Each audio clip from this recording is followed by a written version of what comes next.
आणि आज तारीख 22 आहे. पुढच्या 8-10 दिवसात जर हे झालं नाही पाटील, तर तुम्हालाही माहिती आहे की प्री सीझनचा जो मेंटेनन्स असतो तो जर झाला नाही तर आमची अडचण होणार. मंडळी, ऑक्टोबरच्या पहिल्या आठवड्यात कारखाना चालू करून हा सीझन 100 दिवस चालणार आहे असा चेअरमन साहेब नव्हे, सगळेच तज्ज्ञ माझ्या ओळखीचे महाराष्ट्रात ते म्हणतात की सीझन काही 100 दिवसाच्या पुढं नाही. आता तुम्ही मला सांगा, मारामारी ऊसाची होणार, 100 दिवसाचा सीझन असल्यावर ओढाताण होणारच आहे. कारखाना बंद झाला तर 2002 साली 24 वर्षापूर्वी आपले काय हाल झाले होते हे तुम्ही सगळ्यांनी भोगलेले आहेत, बघलेले. हे काय मला कळत नाही. माझं स्पष्ट म्हणणं आहे की याच्यात माझा काही राजकीय लाभ नाही. मी जर हे झालं नाही ते एकट्याची प्रेस कॉन्फरन्स घेऊन सरळ लोकांना सांगणार आहे की याला जबाबदार सभासद कार्यकर्ते आहेत, माझा काही संबंध राहिलेला नाही. मी करायचे तेवढे कष्ट केले, जेवढी राजकीय ताकद होती तेवढी जिल्ह्यातनं मुंबईतनं आपण वापरली. स्पष्ट सांगायचं तर हायकोर्टाचा निर्णय घेऊन आपण पावलं टाकलेले, योग्य ते कारस्थानं पण झालेले. आणि ही मंडळी देवेंद्र साहेबांच्याकडे जाणार, तिथनं लिहून आणणार, हे सगळं तोंडपाठ होतं. आणि देवेंद्र साहेबांना मी संपर्क साधून सांगितलं होतं की साहेब, याच्यात आमचं राजकारण काही होत नाही. भारतीय जनता पार्टी ही जी देवेंद्र साहेबांची मातृ पार्टी आहे त्याच्या बदनामीशिवाय इथं काही होत नाही. तुमचे संसार बुडवणाऱ्या पार्टीला तुम्ही मतं टाकणार असाल ते तुम्ही धन्य आहात. आज याचे संसाराचे प्रश्न आलेले. संसार तुमचा बुडणारे बी होतात, माझा नाही. भारतीय जनता पार्टीचं तर घेणं देणंच नाही. असं आहे, मी काय राजकीय बोलायला इथं आलो. तुम्हाला वारंवार मी सांगितलं की हा कारखाना बंद पडायचं कारस्थान रचलं गेलेलं आहे. हे या माजी खासदारांनी त्या राधाराच्या विश्वासभाव, मी नावं घ्यायला कधी घाबरत नाही, तुम्हाला माहिती आहे. सगळेजण सनीबाबाई सांगून गेले नाव घेऊ नका. आता नाव घेऊ नका का? नाव तर घ्यायलाच लागते. तुम्ही काय नाव घेतलं नाही म्हणजे आपण घाबरलो असा अर्थ होतो माझ्या मतात. विश्वास बसलेला त्यांनी शब्द दिला, हे आसूचे सावकार त्यांना शब्द दिला आणि त्यांच्या शब्दासाठी आज तुमच्या सगळ्या संसाराचं हे जे चाललंय सगळं, आज जर आम्ही जर म्हणलं ना की पॅनल करत नाही तर सगळं व्यवस्थित होईल. बघा, तर तुम्हाला तो पर्याय निवडू का? आम्ही पॅनलच करत. त्यांच्या हातात द्यायचं आहे का? 2002ला त्यांनी आमच्यावर हीच गेम केली. 2002ला आम्हाला साहेब बिनविरोध दिला, आम्ही लागलो ओरडलो की बिनविरोधाला कारखाना आजोबांनी काढलेला. नंतर कळला की खुळखुळ करून आमच्या ताब्यात दिलं. या लोकांना जर त्याची किंमत नसेल तर मी तरी माझा वेळ 78 वर्ष कशाला वाया घालू. आज खरं हे तुमच्यात येऊन बसलोय, तिकडे मला MIDC करून घ्यायची, सामंत साहेब करायला आलेत. फलटणची MIDC काय माझा कारखाना येणार आहे? तुमच्याच पोरं लागणार आहेत. ह्याच्यातलं काय मी माझ्यासाठी केलं एवढं सांगा. सगळं तुमच्यासाठी करून तुम्ही जर शब्दाला किंमतच देणार नसाल, मी काय परत तुमच्या समोर दारात शब्द टाकायला येणार नाही. मी तुम्हाला जाहीर सांगतो, मी सरळ सांगतो की माझ्या पुढच्या राजकीय चालीची ही परीक्षा आहे. तुम्हाला रामराजे या व्यक्तीची किंमत नसेल किंवा त्यांनी केलेली जाण नसेल आणि त्यांनी केलेल्या प्रयत्नाची कुठेही कृतज्ञता तुमच्या ह्याच्यात दिसत नसेल आणि तुम्हाला स्वतःचं भविष्य जर डब्यात घालायचं असेल, देव तुमचं बदल करू, जय रणजित दादा असं म्हणून मी तुमचं निवडून आपण तुम्हाला स्पष्ट करतो. संगीत तर तुम्ही काय करा, संगीत ऐकले त्याच्याकडं असं काय घेऊ, तुम्ही काय सांगायचं? मला जाता येत काय भांडण सुटून टाकेल, मला काय करायचं याच्यासाठी. आता तुम्ही मला सांगा, हे साखरवाडीची सगळी गेली, कोणाची भांडणं लागली? चिमटावची काढली, साखरवाडीच्या डब्यात गेलं होतं दादा, 8 वाजता सांगलं होतं. 4000 माणसं घेऊन गेट पाशी मी सकाळी 7 वाजता. प्रल्हाद पाटलांनी काय किंमत ठेवली त्याची? साखरवाडीने काय किंमत ठेवली त्याची? अहो सहन तरी किती करू. परवा तुम्ही लोक पाया पडायला आला म्हणून इन्सेंटिव्ह 6 महिन्यात कारखाना निघाला. किती लोकांनी त्याची मदत केली सांगा बघू मला.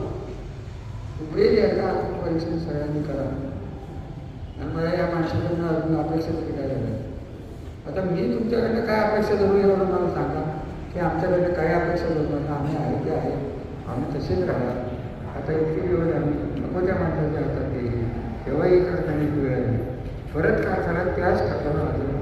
तुम्ही मला सांगा, विश्वास बसले आणि आज शिववृत्तीकडनं कारखाना गेला तर टिकलं चालेल. एक माळेगावचा एजंट अहो घरदार बघा विश्वास त्यांनी काय केलं दुसरं काही न करणारी माणसं खासदारांनी काय केलं? आता अशी सांगतो देवेंद्र साहेबांना त्यांनी असं कंडवले की भारतीय जनता पार्टीकडे सहकारी साखर करताना येईल. आता भारतीय जनता पार्टीकडे काय काय यायचं एवढं सांगा. आमची काही हरकत नाही, माझी काही भारतीय जनता पार्टीची अजिबात बांधली वैचारिक नाहीत, राजकीय नाही. देवेंद्र साहेबांच्याबद्दल मला पूर्ण आदर आहे, त्यांच्या कर्तृत्वाची मला पूर्ण जाणीव आहे. कित्येक वेळा मी बोलून दाखवलं पाहिजे की ह्या माणसाला जर आपण दिल्लीत पाठवली लागतील तेवढा मला मी माणूस तिथं थोडंसं दिसतोय. तेवढा तुम्ही आठवत असलं तर बघा 91-93 भारत सरकारचे 3 पंतप्रधान होऊन गेले. एक तो गुजरातचं काय केलं, त्याच्यानंतर 1 वर्ष चंद्रशेखर आणि अरविंद खोत. त्या त्या राज्यांनी त्या त्या लोकांना ते विरोध दिले का तर पंतप्रधानपद आणि म्हणून पंतप्रधानाला लायक असलेली व्यक्ती आहे देवेंद्र फडणवीस.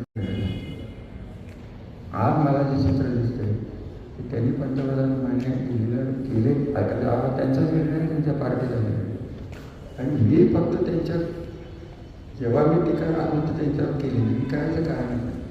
आम्ही एक बोकड कारखाना तरी मुख्यमंत्र्याला काय पडलं आहे, मुख्यमंत्री जपतोय यादी खासदार एवढंही त्यांना कळलं नाही की सांगून त्याला पाडलं. मी तुमच्या मंत्र्यांना आणलं, देवेंद्र सांगून आणलं, पाठीमागून वार केली नाही. मी म्हणलं तुमच्या स्टेजवर मला येता येणार नाही. माझी त्याची वाढणी तिथं राजकीय वाढणी नव्हती. असाच खूप माणसाला तुम्ही तिकीट दिल्यावर हे बघायला लागलं. त्या माणसाबद्दल काय बोलतो, त्या माणसाबद्दल बोलण्यासारखं राहिलं काय आपल्यासमोर हे तुमच्या लोकांना फार मोठं वाटतं. कुठे ते आता दोन काढायचे असं करा ना, दीपक रवलं सांगोल्याचा कारखाना आहे त्याला देऊन टाका विचारला. त्याचा आता समाधान आता त्याला फोन करतो तो त्याला देखील करतो. इतकं भारतीय जनता पार्टी करतो आपल्याला तेव्हा आपण कोण काय एवढं विद्रोह माणूस येतो काय केलं तुम्ही घेऊन बसता येते त्याच्यावर. तेव्हा तुम्हाला शुभेच्छा मागण्या चांगला विचार करा. परवा नागपंचमी झाली तेव्हाही मी तुमच्याकडे आशीर्वाद मागितली, नागदेवतेला चांगली सोबत दिलेली. आता यावेळेस पैठणचं ग्रामदैवत कोण आहे मला काही माहीत नाही. विनायक निंबाळकरांची देवी निमजाई आहे, माझाही आहे. या देवीला मीच प्रार्थना केली की माझ्या लोकांना सोबत द्यावी, ताकद द्यावी. याच्यापुढे श्रीराम साखर कारखान्याची चर्चा होणार नाही, प्रयत्न होणार नाही. 2-3 तारखेला जर पैसे जमले तर देवेंद्र फडणवीस साहेबांना आपल्याला दाखवायला लागेल की भारतीय जनता पार्टीला आमचा विश्वास नाही, आमचा खासदाराला विश्वास आहे, आमचा विरोध आहे. त्यासाठी ताक मानलेली 22 कोटी 31 कोटी काय असते हे आम्ही मी तर म्हणतो कर्ज काढून भेटू काय वेळ तुमच्या वडिलांनी दिलेच ना पैसे. बरं तुझे आजोबा नानासाहेब बरोबर आणि हनुमंतराव जोडे तेव्हाचे मोठे महाराजांचाच पगार होता, सगळ्यांनी पैसे दिले. हा म्हणून कारखाना गेला जाते. आणि आज ते तुमचं लक्ष देत नाही. हा जर सामूहिक प्रयत्न झाला तर कारखाना म्हणजे आज चिखवाळ्यापासून सगळं कामाला लागलेले. तुम्ही गावात त्यांचं स्वागत म्हणून सगळे 1 शेअर पूर्ण केल्यावर 5 शेअर 4 शेअर हे नवीन घ्या जावं. प्रत्येकाच्या सोसायट्या प्रत्येक गावात 125-32 सोसायट्या डॉक्टरच्या त्यांच्या सोडून द्या बरोबर. कित्येक वेळा प्रतिनिधी बँकेला भेट झाले सोसायटी आपल्या त्यांना 2-2 लाख रुपये 3-3 लाख रुपये शेअर घेऊन काय करतात. आणि माझ्या आता मी इथनं उठून काय करणार सांगू महिला बचत गट बरोबर त्यांच्या संस्था आहे पण त्यांच्या संस्थेला आपण वर्गात टाकतो, मग काय करावं? पहिला बचत गट तर तुमच्या हातात नाही, ते माझ्या मला तुमच्या कार्यपद्धतीवर विश्वास राहिलेला नाही. मी तुम्हाला आपण स्पष्ट सांगून म्हणते राहिलेलं आहे, तुम्हाला जर माझ्या विश्वासाला पात्र व्हायचं असेल 17 कोटी रुपये गोळे काढण्यासाठी रात्रंदिवस आपण प्रयत्न कराल.